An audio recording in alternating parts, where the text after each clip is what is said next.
Hello everyone, আসসালামু আলাইকুম। আজ আমি আপনাদের সাথে শেয়ার করছি baked pasta with alfredo sauce রেসিপিটি। আমি একটি প্যানে butter, chicken, black pepper powder, লবণ, পেঁয়াজ, ক্যাপসিকাম, রসুন কুচি, chilli flakes, tomato ketchup, mixed herbs এবং অরিগ্যানো সব কিছুকে নিয়ে নিলাম। এই সব কিছুকে ফ্রাই করে নিচ্ছি আমি।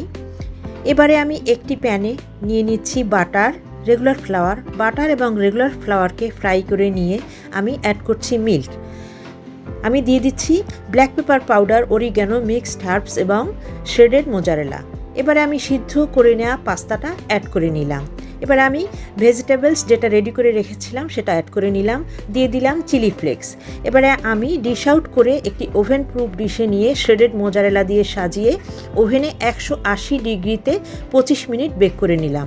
আশা করছি আমার আজকের রেসিপি আপনাদের ভালো লাগবে। রেসিপি ভালো লাগলে প্লিজ লাইক